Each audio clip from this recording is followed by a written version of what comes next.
Hey everyone, it's been a while. I appreciate all of you who've been nudging me to get back in the game. When I started this show, I had a lot more free time and flexibility, but in January I took a full-time gig as marketing manager here at American Underground, where I'm actually recording this episode. I love the work, and it's been an opportunity that I took very seriously. So as a result, some of the writing and audio projects I was working on or had plans to work on took a back seat. But now a balance has returned to the force, and I can continue to pour myself into this show, which I'm really excited to do. We have some great interviews lined up, including the one that you will hear in a little bit. But first, I feel like I should reintroduce myself. My name is Justin Laidlaw. I don't know if I've actually ever said my name on air. It's funny because I've had a number of conversations recently where I'll say, "Do you know so-and-so?" And the person replies, "Who?" And I say their Instagram handle, and they go, oh, yeah, I know them. So yes, I do represent myself online under the moniker Buddy Ruski, but that is not my government name. It is not what shows up on my birth certificate.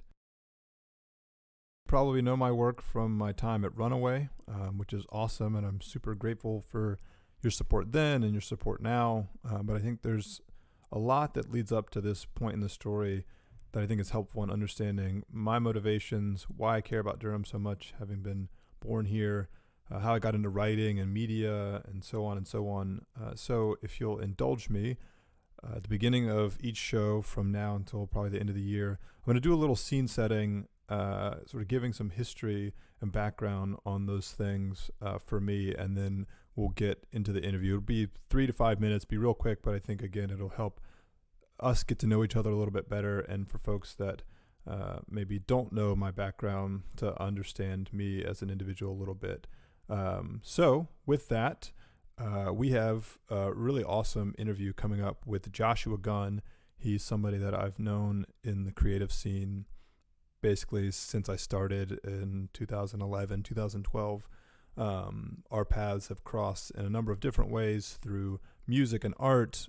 We recently both joined the Durham Public Schools Foundation board, so we work on that project together, which is awesome to get to work with one of my peers in a different capacity. But Jay Gunn is also a Durham native, has done a lot in the city, for the city, as a musician, as a member of the Chamber of Commerce, now running for political office for city council.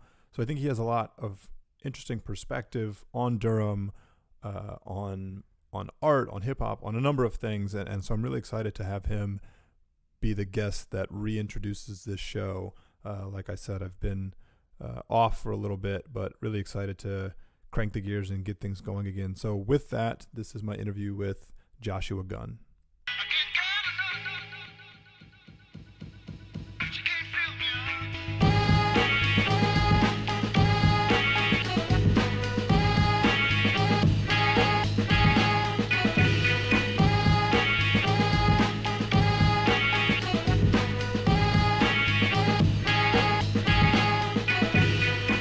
Hey everyone, welcome back to the Buddy Ruski Show. It's been a little minute, but I appreciate you guys listening.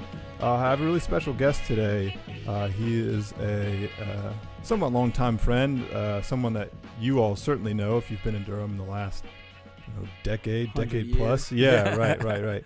My guest today is Joshua Gunn, aka Jay Gunn, who is on the precipice or in the midst of a city council run here in Durham, but has a long history here. Through music, through political activism, you name it. So, Jay Gunn, thanks for being on the show. Man, thank you for having me, bro. You are, like myself, a Durham kid through and through. Yeah, this is your homeland. Tell us a little bit about sort of your upbringing and how you got to this point. Yeah, I was born in Durham. I always open with the fact that I'm a fourth-generation Durhamite. My family's been here 4 generations. Great-grandfather moved here soon after emancipation, right? Soon after my ancestors were enslaved in Yanceyville, which is just about an hour from here. And post-emancipation, Durham was the center for black people from an economic standpoint, and a place where, you could come make a life for yourself, which was rare in the South. There weren't very many cities like Durham, especially for black folks. So family's been here a long time. Got a really proud connection to the city in that regard. In terms of how I grew up, my pops was a mailman.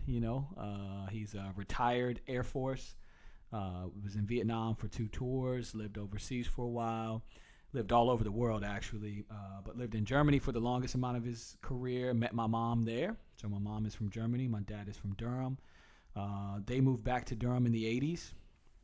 I think like 1982, a couple years before I was born, and then I landed. I was birthed here. I was the first of their children to be born in Durham, and we grew up loving the city, man. We didn't have a lot of money, we didn't have a lot of things, but we had a great community. We grew up near South Square Mall, where that is, and I just have really fond memories of growing up. You know what I'm saying? A really supportive community, and with my family's history and connection, I always felt like it was instilled in me to try to put Durham on the map, right? So everything that I've done since then is just really about waving that flag and repping the city, and that's a part of my upbringing for sure. Yeah, it's interesting. I actually have an uncle. My mom's brother was also military, also stationed in Germany, also married a German woman. So I have 2 cousins who are half German, and my aunt. They all live in here in North Carolina in Clemens. Word. Yeah, right down the road. So there are a lot of mixed black kids running around with German moms, So it was very common, I think, in the military for. The military is actually beautiful because of that. There's so much diversity and, so many international families in the U.S. military. So that is one of the positive aspects, I think, of my dad's military career. We have a connection to 2 cultures in a way. And when he transitioned out of the military into working for the Postal Service, how much of that experience for him do you think influenced his connection to the community? Because obviously, as a male person, you're in the neighborhoods day in and day out, rain, sleet, snow. Yeah.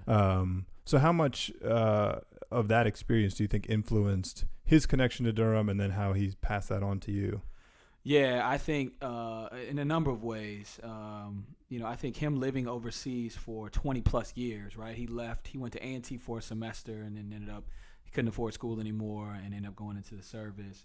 And so spent most of his formative adult years not in the United States. And I think when you're away from home, you're more likely to rep home. You know what I mean? It's like even, in my music career, when I'm on tour, if I'm overseas, I'm talking about Durham in much more like romantic terms, right? Because you're with people who don't know who you are, where you're from, so you want to represent your community. And I think, I'm just thinking about this as you ask, but that's likely also why my dad has always been so proud, because he spent, 20 plus years telling people in Thailand and Germany and in Vietnam and Japan about this great city that he was from. And then when he got back here, my pops is just, naturally an engaging guy, man. So as your mailman, if my pops was ever your mailman, you knew him, you spoke to him, he might have came in your crib for a glass of water. Like he's just naturally an engaging person. And being from the city and knowing so many people, I think that was a great fit for him from an occupation standpoint. He delivered mail all throughout the city, and he had, friends in every neighborhood for sure. That's what's up. Yeah, my grandfather, who has been in Durham for, 40, 50 plus years, was also in the military. He lived in Florida, right outside Orlando. Didn't know his parents, ended up going to the military, coming back here, or being stationed in Fayetteville, and then made his way up to Durham. So, there's a special quality to military men in terms of the way that they can connect with others, and having that world experience, I think gives them a leg up on some other folks. Yeah, my dad's definitely got, I'd say, relative to some of his peers that he grew up with, a much more global lens on everything. And I think, that is one of the great benefits of being in the military, especially when he was. And that impacted my views, right? And made me much more of a global or internationalist in terms of my viewpoint and perspective. When you were coming up, did either your parents play music? Nah, my dad wanted to be a singer. He wanted to be a lounge singer. He took a summer and went to New York. So we've got, as all Southern black folks, we have lots of family that migrated into New York. And my pops left after high school to try to be a lounge singer up in Harlem for a little bit, but didn't work out for various reasons. So he's always played music, and he sings. In the choir at church. He was in a professional choir here in Durham for a little bit, but he doesn't play music. I wouldn't say he considers himself a musician, and my mom certainly does not.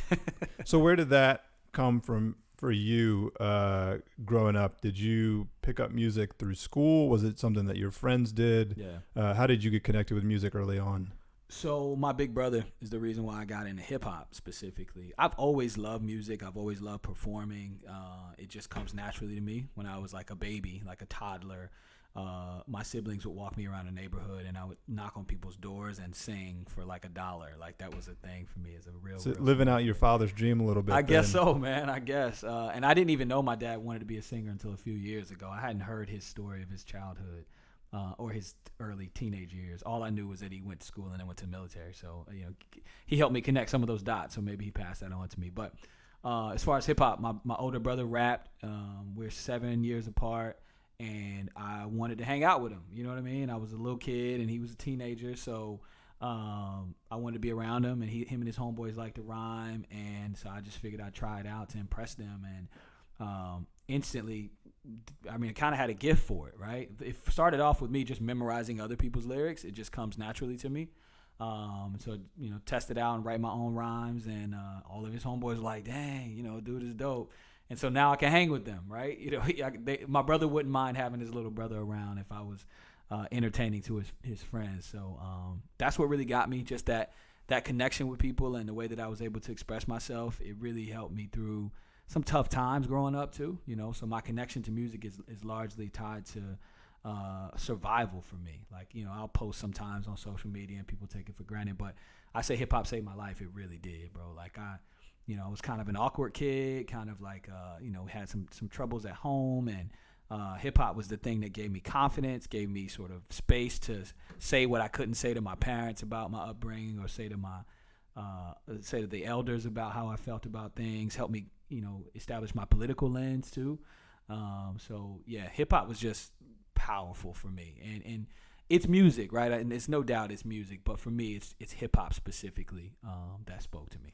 Yeah, I want to ask what artists and what part of the culture you grew up on, because there are folks, millions of people that get connected to hip hop through the music, and that continues to be what they connect to. But then there's this whole other part of hip hop culture that is layers deeper than that. And I'm wondering what your influences were, and what connected you to the culture and not just the music. Yeah, all of it, so Pete Rock and CL Smooth, They Reminisce Over You was the first song that I remember hearing and saying, damn, this is what I want to do with my life. And part of it with CL Smooth, for instance, was his ability to tell a story. And I just was captivated by it. I was also captivated by the imagery in the story, though, like these just positive black family images juxtaposed against sort of this whole, what was existing then, this knowledge of self movement within hip hop that was directly in contradiction to everything else that I was being sort of fed on a daily basis outside of my home. And hip hop just gave me this like confidence in myself, helped me sort of center my blackness too as a mixed kid. Like, where do I really fall? But hip hop, welcomed me and embraced me and reminded me of the richness of my history and my legacy. And even like as an elementary school kid, it was evident to me. It was just like, you don't see that anywhere else, right? We go to school and we're talking about George Washington or Thomas Jefferson, but then I listen to Public Enemy or Pete Rock and CL or Wu-Tang, and I'm learning about Marcus Garvey and Malcolm X and the Kwame Nkrumah and like all of these people that I had no exposure to that were much more interesting and I could relate to much more. So hip hop just, I don't know, bro. It just felt like home for me in a weird way. I wasn't from New York where most of the hip hop was from then, but everything else about it spoke to me. Yeah, that's interesting because for me, I think music, and particularly hip hop, almost had an opposite effect, where the music that I was into, based on some of the other black folks that I found myself around Yeah. made me more white than it made me more black. So I listen to, I'm 28 and the music I came up on, my dad was a DJ. So he, played a lot of different stuff. He had huge CD wallets full of mixes that he would use for his shows and stuff like that. And so I listened to all the mainstream pop stuff, Eminem, Will Smith, Nelly, all that, like the sort of party jams. Right. But then I got into a lot of like early 2000s West Coast underground stuff like Hieroglyphics, Jurassic 5, Dilated Peoples, Far Side, Souls of Mischief, like that. And then on this coast with Mos Def and The Roots and some of that stuff, Mos Def, The Roots is like kind of more in line with the neo soul or would give me maybe a little bit more street cred than being than Nelly and Nelly for sure. Or like this was one of my least favorite stories to tell, even though I tell it over and over. But Pete Rock was actually here a couple years ago. I want to say for Art of Cool, and Pierce Freelon, our friend Pierce, had him at Black Space, and he asked something about like one of our first experiences with hip hop, and I told him that the first hip hop CD I ever bought with my own money was Big Willie Style by Will Smith. Okay. And he kind of gave me the side eye and looked at me crooked, and I was just like, I probably should have come up with something else. You probably should have came, but you were authentic to yourself. Yeah, man. and no, that was me in that. Have you seen that Murs? I guess we'll call it a blog. Oh, on Hip Hop. Why Hip Hop Hates Will Smith. Yeah. It's pretty dope. Yeah. Pretty dope. He has some interesting perspective on hip hop that I really appreciate. But anyway, so I had maybe a different hip hop took me in a different direction, and part of it too was a lot of the kids I grew up with in my neighborhood were like middle class white dudes, so that was the hip hop they were into also, and so I connected with them through that. But my brother being older than me, I think if I didn't have my older brother, my brother's 40, right? So he's from essentially a completely different generation from me in life and also in hip hop. So I was listening to what he was listening to rather than what my peers were listening to. Like I think my friends my age were into like Criss Cross and shit, Vanilla Ice. You know what I'm saying? Like, and my brother made me see Vanilla Ice and be like, that's whack. You know what I mean? Even though I kind of dug it because I'm a kid, my brother at least gave me that barometer for what like real hip hop was. You know what I'm saying? Maybe, and sometimes to a detriment because I think I missed out on some of the shit in middle school that I wish I got into, and now I'm like going back like, damn, some of this No Limit stuff was kind of dope, or whatever my brother and the real hip hop heads were saying was whack. I was avoiding, but the positive side of that is it exposed me to like all the real lyricism and Nas and Raekwon and Outkast and like all this stuff that was well above my age or well before my age. So yeah, you mentioned that you. With your brother being older and hanging around his friends, one of my first introductions to you as an individual was this sort of legend that J Gunn was like an early battle rapper, that he was, on the scene, spitting bars, battling cats, well above his age. And that was the sort of how you made your way onto the scene more prominently. So what was that like to then take sort of what you were doing maybe in your room, writing bars or sharing with your brother and his friends to actually being on the hip hop scene and having to showcase that work in front of complete strangers? Yeah. Again, it was just battle rap for me was about cutting through or defying some of my physical characteristics that I think were like in hip hop, at that time especially, was all about, being hard and being real and being all of these things that, I wasn't, you know what I'm saying? like I was none of those sort of stereotypical hip hop images.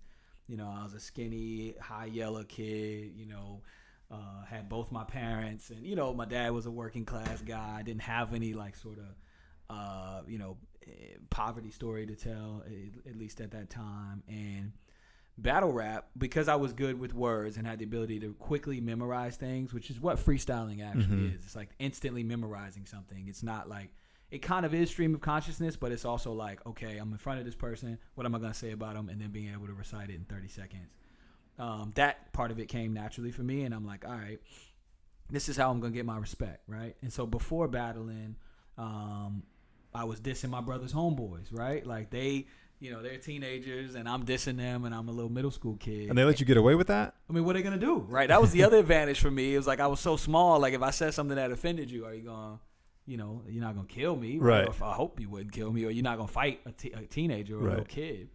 So I could really say whatever I wanted to say. And I don't know how much time we got, but we'll get into some of the trouble I got into with that as an adult. But yeah, it just was a great way for me to earn respect. And so I started off battling my brother's homeboys, and then the radio back then, 102 and K97.5 would let people call in and rhyme on the air. They had like this thing called a roll call, and then they had this thing called a freestyle flow, which was like at 10 o'clock on a weekday, and you just come in and spit your 16.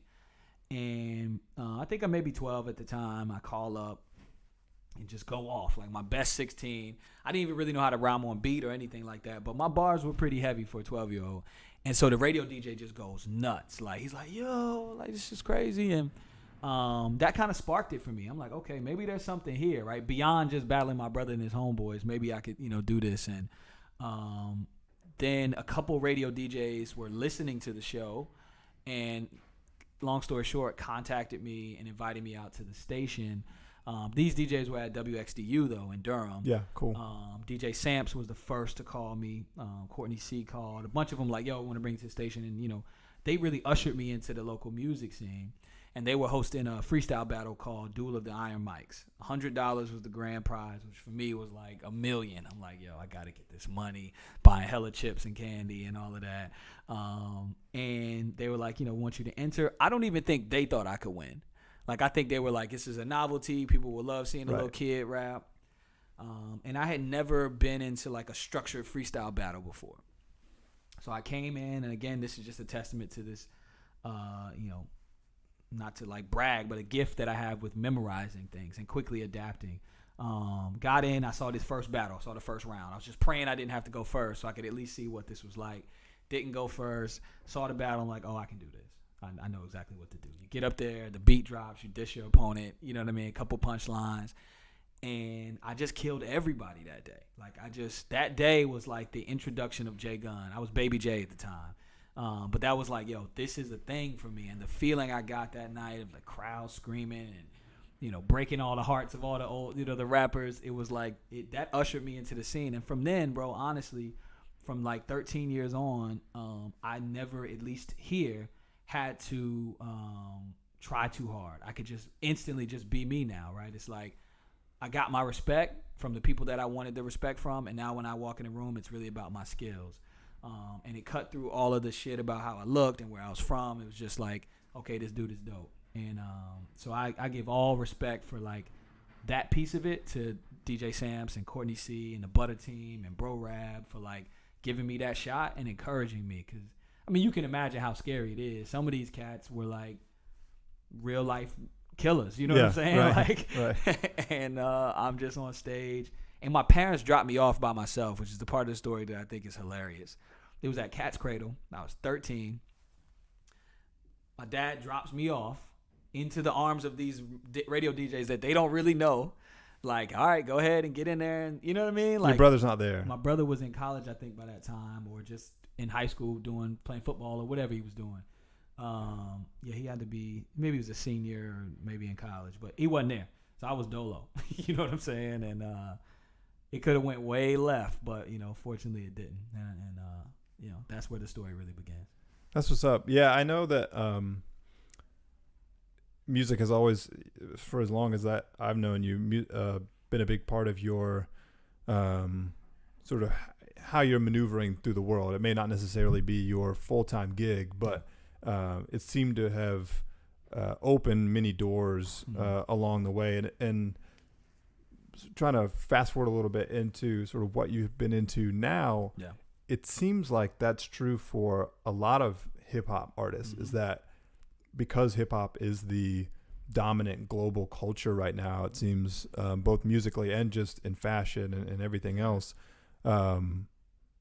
hip-hop artists, both old and new, are able to leverage that for business reasons, for other art projects. I think about local guys like Fonte, who have been involved in television production He's obviously working with our friend Holland on the Hype Project, the web series.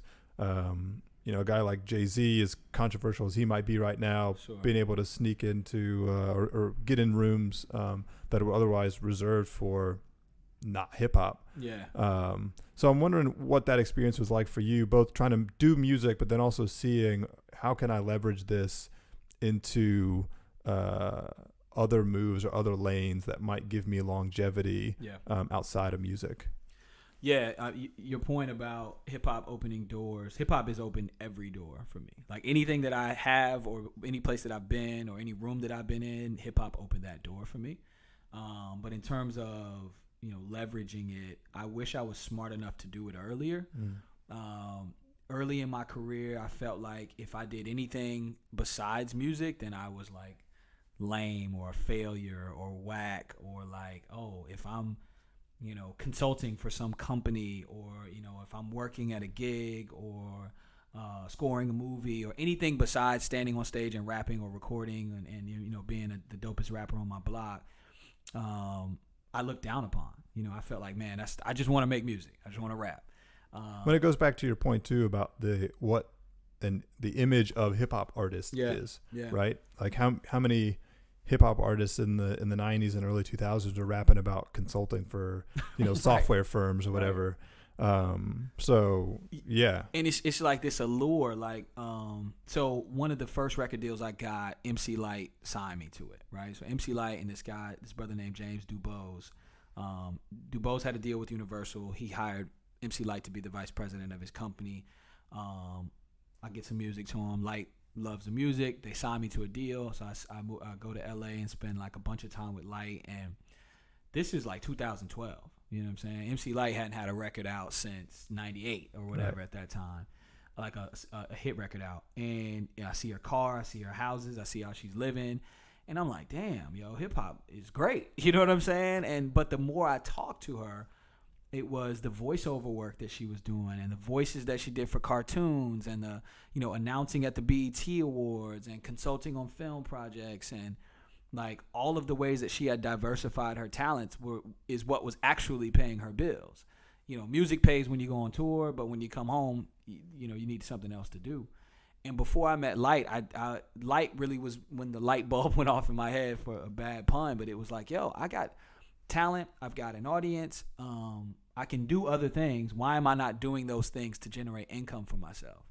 And she really helped me with that, and so did Dame. Like being around Dame and Dame Dash is mogul, hip hop mogul, but he's involved in like 50 different projects at any given time. He's judging a TV show, making money for that, or not scared to use your talent and your likeness to provide income for yourself.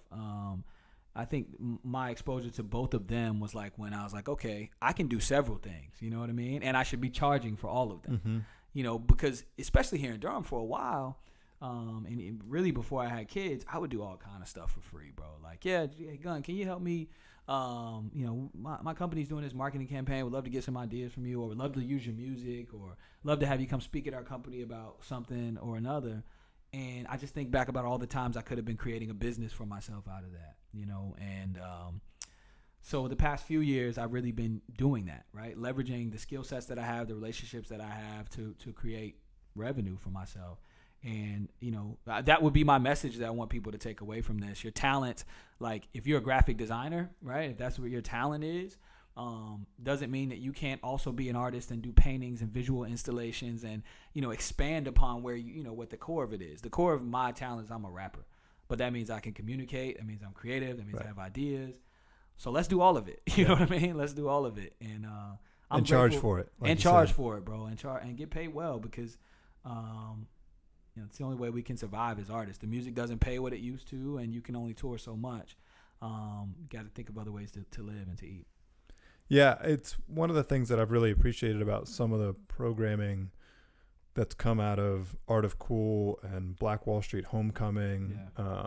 Is this, I've seen more and more panels over the last 5 years around that exact idea, diversifying the gifts that you have into multiple arenas and unpacking what it means to be a rapper or a visual artist, like you said, and all the ways that you can plug and play those different skill sets to make a living, because to your point, music is becoming less and less, music directly is becoming less and less a serious revenue stream. Yeah, it's even more important than it ever was. I feel like music and culture is influencing and it's influencing everything, and it's a part of everything. Video games, movies, TV, commercials, events, your job, like whatever, right? But it's less profitable because it's easy to access, right? I mean, that's the gift and the curse. People can go get my music right now and hear it, and I'll check my monthly streams report, and I'm like, damn, somebody in Iceland was jamming to my joint. You know what I mean? That's beautiful, right? There's less effort required to do that.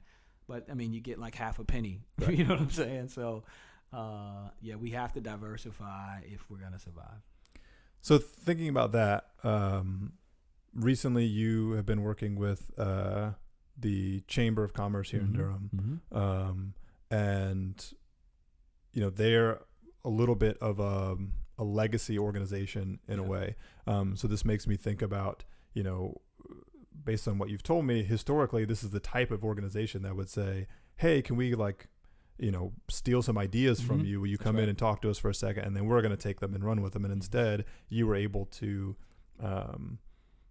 put yourself in a position to have real significant influence there long term. Yeah. So what has that experience been like, being on the chamber, trying to affect Durham and its change in different ways? Because obviously, we all know that Durham is changing in many ways and very quickly. And so how were you able to, or what was the opportunity that you saw with the chamber to be able to affect some of that change? Yeah, I'm glad you asked that question. So, the Chamber of Commerce, a Chamber of Commerce is, a 120 plus year old organization. It's entrenched in all of what I would call some of the negative history of the United States, right? It has a history of racism, a history of sort of racial, economically damaging policies and positions that have most affected Black folks and communities of color.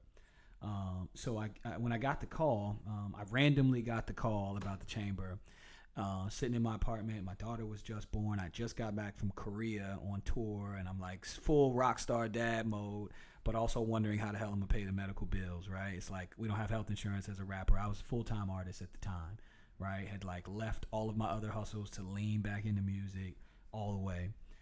But then you have a kid and you start thinking differently. So, sort of serendipitously get a phone call from a recruiter. She's like, hey, this is my last day at the recruiting agency. We've been trying to fill this position.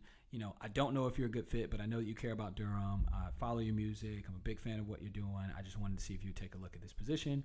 Also, I can't tell you who the organization is, but I can tell you it's Durham-centric. So I'm racking my brain. I don't know what it could be. Did not dawn on me it could be the Chamber of Commerce. I'll speed the story up. I go to do the interview. It goes really well. They end up thinking I'd be a good fit for the position. Turns out it's the chamber. And now I'm like, whoa, this could be really impactful, right? There's something, as I mentioned, hip-hop's opened so many doors for me. But when I get in the door, I feel like that I have the responsibility to represent all the other people who will never access those rooms, right? And maybe it's too much pressure for one person to put on themselves, but I genuinely try to advocate for communities that don't get those seats at those tables, right, when I'm in those spaces. And I saw the chamber as a way to do that, as an institution that is historically not friendly to some of the causes that I've been working for, specifically causes for Black folks. Being in that room felt powerful to me, felt like something important that could be transformative for the community. Getting in that room, I recognized just how much economics, just how big of a factor economics and economic development in particular is in the outcomes that our community experiences, or the outcomes of people in our community, right? So, basically what the chamber in Durham does, so each chamber is a little bit different, right? The saying in the chamber world is, if you've seen one chamber of commerce, you've seen one chamber, right? They all work a little bit different. Durham's is an economic development organization. We do a little bit of public policy advocacy, but mainly economic development, creating jobs. That's what we do, right? We go out, we work with existing businesses, most of them small businesses, on, growing your business, sustaining your business, getting more customers, which in turn creates jobs. We also work with larger enterprise, recruiting them to Durham, right? So we just announced 400 jobs and a new headquarters downtown last week, for instance. And so my space in those rooms is to ask the difficult questions, right? So who are those jobs for? What do those jobs pay? What kind of training is required? Will you help pay for some of the training that's required? And dog, like it's the most important thing right now. It's economics, right? We're like all of the other issues that we're experiencing in our community, affordability, access, public safety, are influenced by economics, right? People's ability to feed themselves, provide a house for themselves and their family. And so as I'm sitting there, I'm realizing that this is a different way to use my gifts, but it's equally important, if not more important, for me to be in that room advocating for people who are most marginalized. So 3 years in the game, man, we've done a lot. It's been exciting. There is some tension there, though, right? It's an institution that has got some historical baggage that we have to deal with, and there are people who are resistant to change. Not on our staff, but our membership. We're a member-based organization, so there's some people that don't want things to change, right? That don't want a more equitable economy. But we, as an organization, are fighting for that daily. How do you, as somebody from Durham, I think about this all the time, and it came up in many conversations that Gabe and I would have internally at Runaway, conversations I would have externally with folks. There's this tension between wanting to grow Durham because it means more opportunities, more cool things to do, whatever your fancy is, there's more of it. The flip side of that is you slowly start to erode some of the culture away from Durham if you're not careful. And I think that's where some of the apprehension is from folks that have been in Durham for the last 20 years or so, that have seen a little bit, they've seen a few ups and downs in Durham and know what it's like to go through that phase. And so I'm wondering for you, as someone who actively works to grow Durham, but is asking those difficult questions, how do you process that tension internally, and then how does that manifest itself externally? You're right, and there is a lot of tension there, right? We have to think about that every time we make a decision or every meeting that we walk into. What is this growth? How is this growth going to impact our community? I think it's about intentionality, right? So I get a little uneasy in conversations with people who have wealth, who are advocating against growth, right? It's like, I already got mine. I don't care if you get it, right? And that to me is where I think there's some tension in our community today, right? It's a little bit of this like reverse NIMBYism. NIMBY meaning not in my backyard. So when we think of NIMBY historically, we think of like people who are wealthy and who don't want affordable things in their backyard, right? We have this sort of reverse, like this liberal NIMBYism where it's like, I'm a progressive community, but I don't want any more jobs here, right? And the people that don't have jobs are like, what? But in Durham, a lot of those people who don't have jobs or who need jobs are not in those conversations, right? So these spaces are largely centered around middle-class, affluent folks arguing against opportunities for people who need them the most. So when I think of growth, I'm always thinking about, okay, my family members, for instance, or my cousins or my aunts. When I talk to them about, how are things going, it's always an economic response. It's like, man, I'm just trying to pay the rent. Right? I mean, it's even like embedded in our culture, right? What's good, man? Ain't shit, just trying to pay the bills or another day, whatever, right? We have these economic responses. And I feel a little bit like some of the leadership in our community doesn't come from that and doesn't have that understanding about just how important a job is, just how important the ability to, pay the bills are. And so the tension, in my opinion, a lot of it comes from that, just a disconnect from the average everyday folks trying to pay their bills. Like when I'm at the chamber and I'm sitting down with a company and we're talking about, they'd love to move to Durham. I'm like, okay, great. They say we want to bring 400 jobs and $10 million worth of investment. I'm like, okay, this is good. We need 400 jobs. Okay, what do those jobs look like? Who are those jobs going to be for? What are the positions? What are their training requirements? And then sort of backing in to making sure that Durham people are ready for those jobs.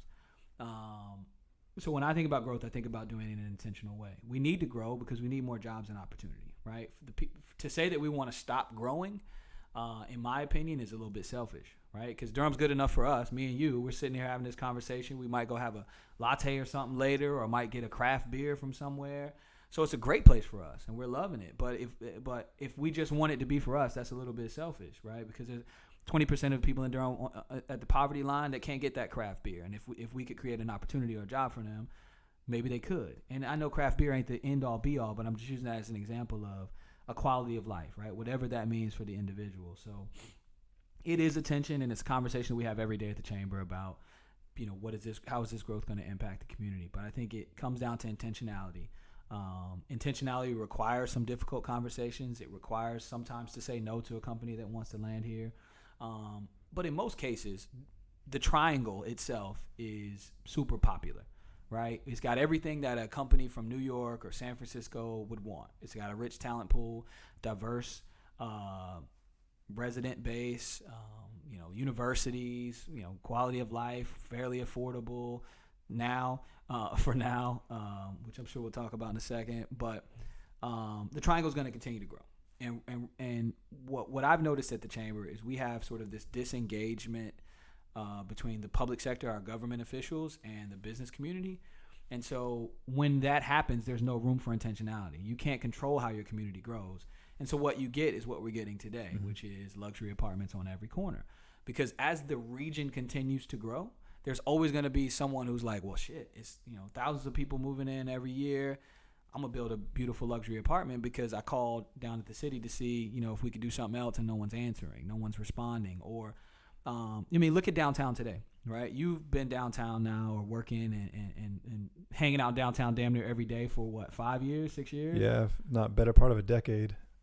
How many buildings have we constructed downtown that provide jobs? That actually, when they're completed, will provide jobs?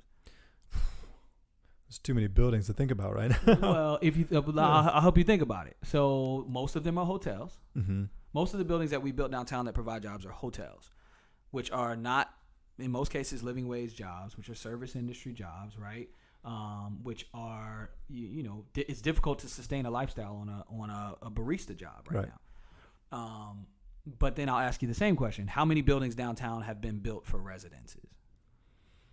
Well, that one near the rest of them, right? And even the ones that have, a place like One City Center is about half and half. I don't remember exactly how it breaks down, but it's got a mix of. One City Center is a good example of. It's a fairly good project, right? I know it was controversial, but it'll pay the city lots of revenue, so we can have money for social programs, right? For the things that we need to pay for to make sure there's affordability across the board. It did provide some jobs. There's 5 floors of jobs. But besides One City, we got Liberty Warehouse, you got the Whetstone, you got where my sister lives. I forgot what it's called, but the one by Cider Works. Yeah. The other one across the street from Cider Works, they're all apartments, right? And I would always tell people that that's an example of the absence of an economic development strategy. Mm-hmm. If we have real economic development, we look at that land off of that 147 exit where most people enter into the city, and we say, damn, what could we put here? We could create jobs there. You put some living residences as well, live, work, play, right? But we need to focus on driving and creating jobs, because otherwise you drive through downtown in the evening, it's quiet because there's a bedroom community. And the last thing we want to be is a place where all the money goes out in the morning and goes to work somewhere in Raleigh or Chapel Hill, and then they just come here to sleep. If you ask a downtown restaurateur how business is during the day, they tell you not too good, right? You go to get lunch at any of our restaurants, you don't have any trouble getting a table. People are cutting staff every day. So I think what the chamber's exposed me to is a flaw in our economic development strategy as a city, and also exposed me to the fact that it's one of the most important things that we can do is talk about how to get some real economic development for all of Durham. So that was a long rant to say, I'm really proud of the work that we've done there, man. And, I feel fortunate to be in that seat. And so as I'm there, I'm going to continue to advocate for people who can't get in those rooms so that they can get in those rooms and we can, amplify voices of all of Durham. I'm going to take a quick break real quick. And then I do real quickly, before we get out of here, I want to talk to you a little bit about your city council run and sort of what you hope to bring to the city council that doesn't already exist there. So we'll take a quick break and then we'll be right back.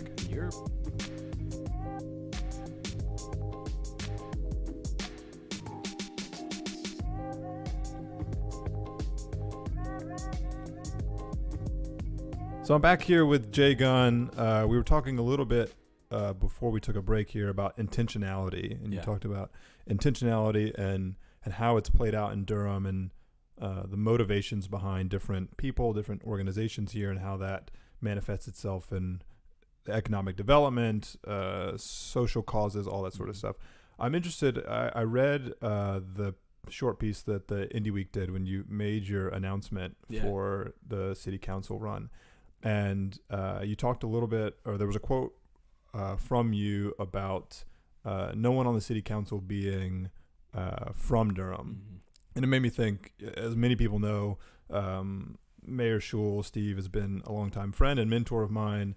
And he's not necessarily from Durham, but he's been in Durham probably longer than the two of us have been alive. Right. So he definitely has some a history with Durham. So I'm wondering, and this is something that comes up for me pretty much daily, is what does it mean to you to be authentically Durham? And what is it that you think in your city council run you are able to represent that is not being represented right now? Yeah, you said a lot. First, it's worth correcting myself. Vernetta Alston, council member Alston, did grow up here in Durham. She went to she's an Immaculata alum.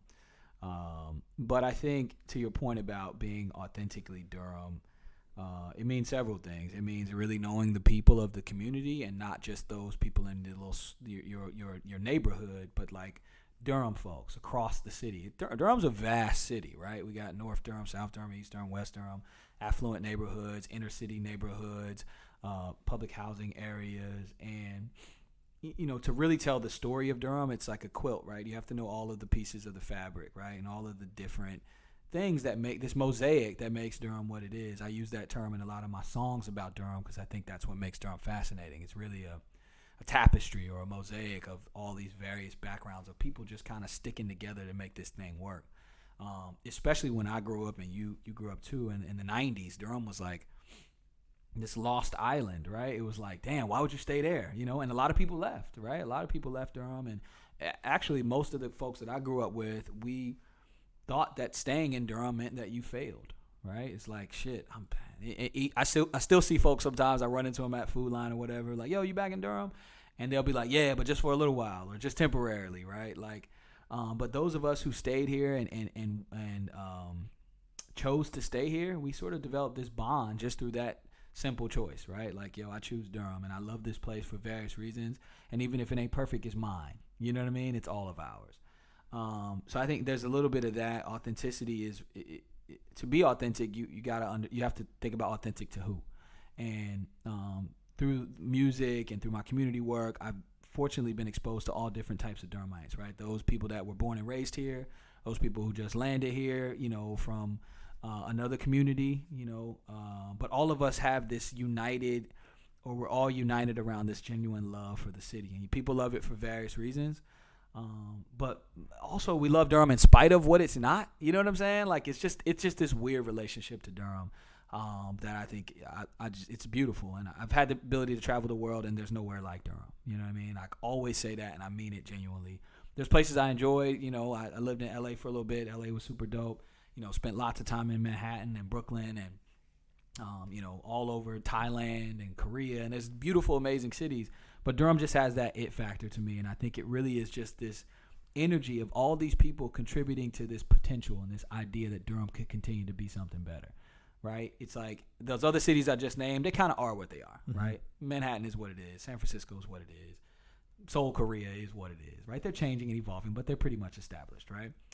Durham, for all of my life, has always felt like something that's on the cusp of becoming something else, right? And I think all of us just committed to the greatness that we see in this place, and wanting it to really be that is what makes it special. So just authentic to that aspirational nature of Durham and its people, right? We all are fighting to defy the odds and defy expectations. So to me, that's authentic. I wonder, you said taking Durham for, or in spite of what it's not, looking at Durham and appreciating it in spite of what it's not. And that's, I think, where sometimes I feel disgruntled or a little reluctant when people have just moved here because, we've had a pretty good PR campaign for the last few years. There's a lot of things to be proud of that, the visitor center and other businesses, the chamber have done a really good job of promoting. And so people move here for those things, maybe not understanding the history of Durham and, some of the blemishes that Durham has had over the years. And that is what makes up its character holistically. And I think this sort of transitions into what you're thinking about as you're making your run for city council. But people have to be aware of those things, and having that institutional knowledge and history of Durham helps put things in perspective and frame the conversation in a way, whether you're talking about economic development or public schools, which is something that you and I have been working on for the last year or so. There's a frame of reference that is necessary to speak to what Durham has been and what it aspires to be in a more holistic way. Yeah, it's, in my opinion, impossible to have a proper perspective without the history, right? You got to know what happened before, what contributed to us getting to this space. And I think it's even more different when that perspective is influenced by lived experiences, right? It's one thing to read a book about it or interview people about it, but when you've lived through those experiences, it gives you an authentic lens or perspective on it, and impacts your decision making, right? As we make decisions for a community, I feel deeply connected to, and I feel accountable to it too, right? Like if I'm doing something that's going to impact Durham, whether it's at the chamber or if I'm elected, I'm thinking of the people that I'm accountable to. You know what I mean? And many of them are my family members, right? So I think that just gives you a different connection, man. I really do. It's one thing to move somewhere and work there and get to know it and make it a home, which is super valuable. And you can learn the history, but when you've lived it, it's just a little bit different. What is the policy that you're really leaning into during this run? Yeah, so the basis of all of my policies is economics. We talked a lot about that today, but I think in this system, in this world, economics impacts every other aspect of our life. So this comprehensive economic development strategy is what you'll hear me talk a lot about. And it means thinking of economics beyond just creating jobs, which is an important piece of it, but thinking about economics as a function of transit, education, workforce development, safety, many of these affordable housing, many of these issues that I think we address today in a silo, right? We say this year we're talking about affordable housing, right? That's what we're talking about. And we'll talk about all the other stuff underneath the banner, but we're really just talking about affordable housing. Or what's been even more troubling is we'll say, okay, we'll get the affordable housing and we'll get the other stuff later, right? Okay, we'll get the affordable housing, then we'll talk about jobs. We'll build the thing downtown, and then we'll figure out how to build a grocery store later. And then we'll figure out how to fix the roads later. But let's just get this thing because this is what we have the money for today. And I think it's like sort of these starts and stops, rather than having a broader vision for what is the end goal. What does the end goal look like, and what is the best strategy to get there? So my main policy framework is a comprehensive economic strategy. But the most urgent thing right now, I think, is public safety. I think, again, back to our childhood, but, we remember the 90s. We remember feeling like you weren't safe in Durham. We remember hearing that you weren't safe in Durham, whether we responded by, yeah, I'm good, it's my home, or whether you genuinely were like, I don't know if I should go down that street tonight. And that's not a good feeling, right? It's in 2019 feels a lot like 95, right? You know what I mean? But you wouldn't know that necessarily depending on what part of Durham you're in. Yeah, there's two different Durhams, right? Well, there's many different Durhams. And I think we've allowed ourselves to be too insulated too, right? It's like, I spend most of my time downtown, and I love downtown. It's become a beautiful place. But downtown isn't the whole city. There's people who are having some serious safety challenges, some serious economic challenges just a couple steps away from where we're sitting right now. And I think most urgently we need to address those needs. I think we need short-term and long-term solutions. But we have to figure this out. We owe it to everybody. Durham should be safe, right?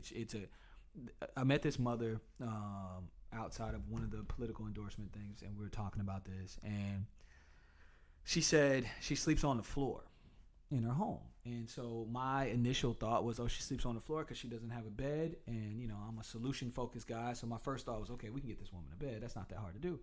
And I was like, so why do you sleep on the floor? And she was like, no, I have a bed. No, that's what she said. She's like, I was like, oh, okay. So, you know, I'm thinking poverty. I'm thinking, oh, she doesn't have a bed. I want to help. And she's like, no, I have a bed. She was like, I sleep on the floor because there's so much shooting on our block that me and my daughter have to sleep low enough so that, you know, the bullets won't hit us while we're asleep, or at least they feel like they have to sleep low enough. And that's no way to live, bro. Like that's like war zone shit. You know what I'm saying? And we should all be offended by that. We should all be, you know, outraged to hear that somebody in our community is sleeping on the floor to avoid gunfire. And I don't know if that's real enough for enough people, but it's really real to me.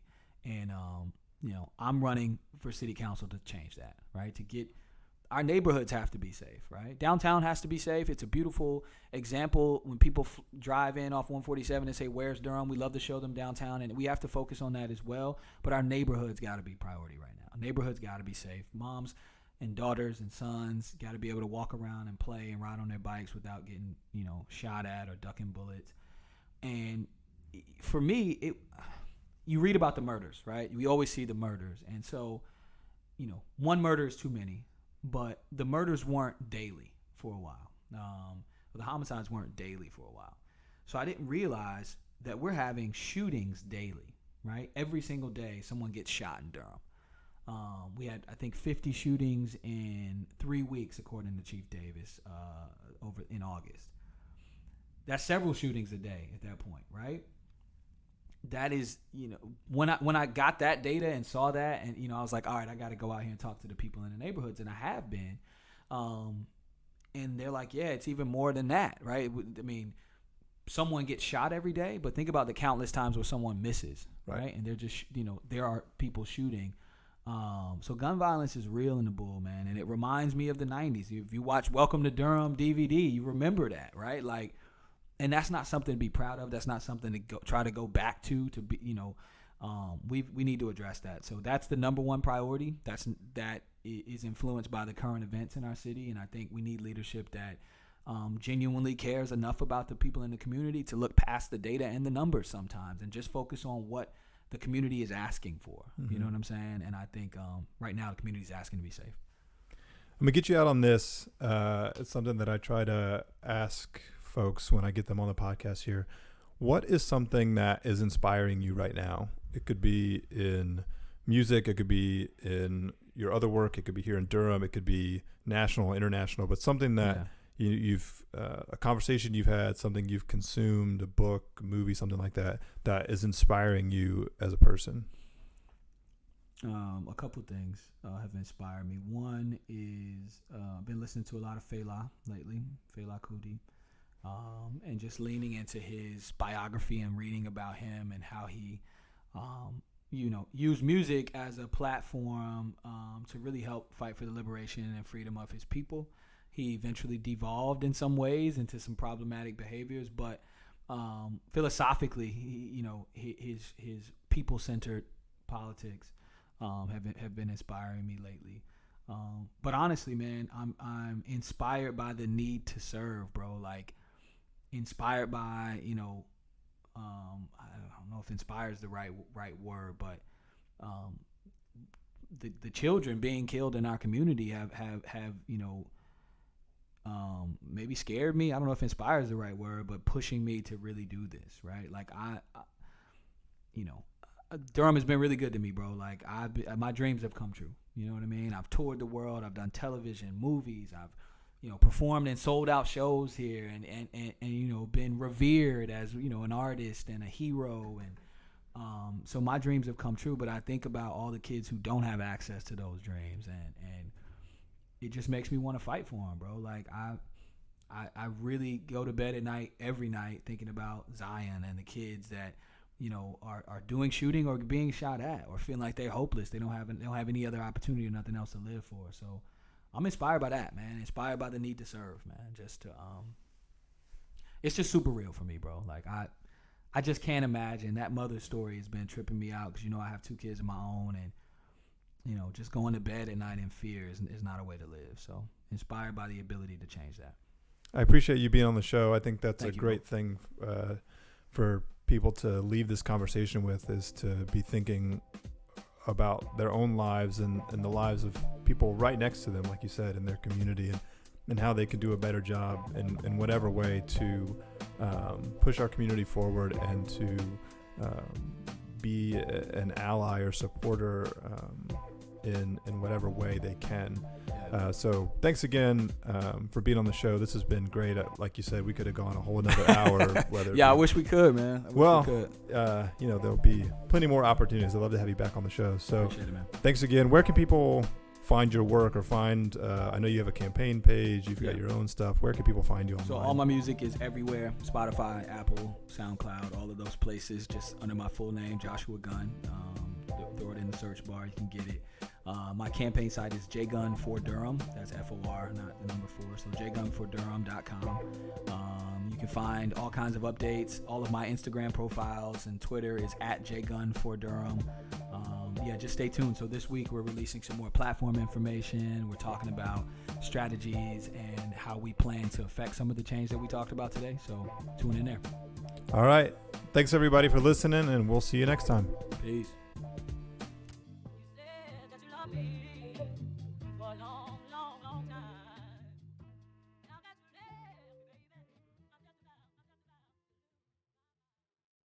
Hey, Justin again. Thanks for listening. Be sure to subscribe to the show, the Buddy Ruski Show, on Spotify, Apple Music, wherever you're listening. You can follow me on social media, on Twitter, on Instagram, at Buddy Ruski, BUDDYRUSKI. Check out the website as well, buddyruski.com. You can find links to some of my writing, to these shows, some other projects that I'm involved in that I'll be promoting. So be sure to check out the website as well. You can find me on Patreon if you'd like to support the show that way, patreon.com/Buddy Ruski. Again, thank you for listening. That interview with Jay Gunn was really fun. Really glad to be back at the podcast desk. So stay tuned for more shows, and we'll see you next time.